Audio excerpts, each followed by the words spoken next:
So final walkthrough is basically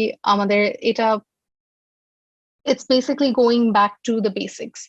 We're going to start with planning our usability test after the prototype is done.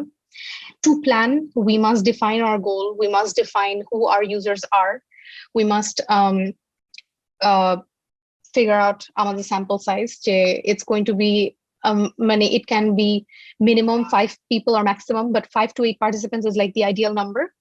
And then we must figure out the script that define the task যে কোন কোন task আমরা করতে দিতে চাই test করতে চাই আমাদের prototype what are the tasks that we want our users to accomplish from our prototype ওইটা define করতে হবে. So essentially making the script. And then it's important that we emphasize on the consent form because it helps us build that transparent relationship with us and our users.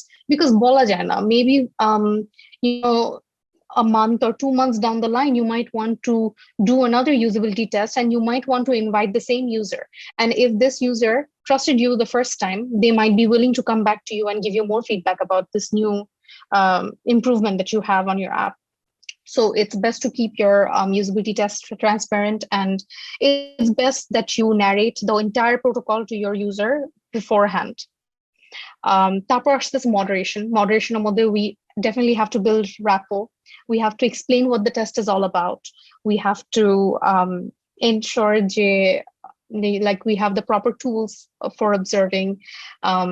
টেস্টের কথাটা বললাম, তারপর ওদেরকে পুরা সিনারিওটা task ওগুলা narrate করে explain করে দেওয়া, ইউজারকে আমার এক্সপেকটেশন বলা, এন্ড ইউজারকেও আমার ব্যাপারে কিছু একটা বলা, বা আমি আমার রোলটা বলা, এন্ড ইউজারের যে রোলটা ইন দিস টেস্ট সেশন ওইটাকেও ক্লারিফাই করা. This is very important.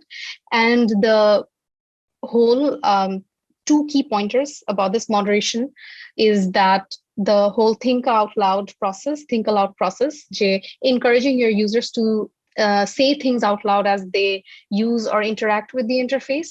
And number 2 is establishing the fact that they are not being tested, that there is no right or wrong approach to this, to be as humane and as empathize with them as best as possible, and just letting them know that there is no pressure, there is no right or wrong to the way they're going to complete the task or the way they are going to be using this app. So after the moderation is done, finally, we prioritize our problems and we address them accordingly. So that was basically it for my session. And so আজকে overall এই যে অনুপ ভাইয়ার session and আমার session মানে we covered 2 aspects of prototypes. একটা হচ্ছে building a prototype, like using popular tools, and like what are the key principles that we want to that we should keep in mind while we're designing a prototype. And the next যেটা আমি নিলাম was basically how we're going to address a prototype, or how we're going to test a prototype after it has been developed.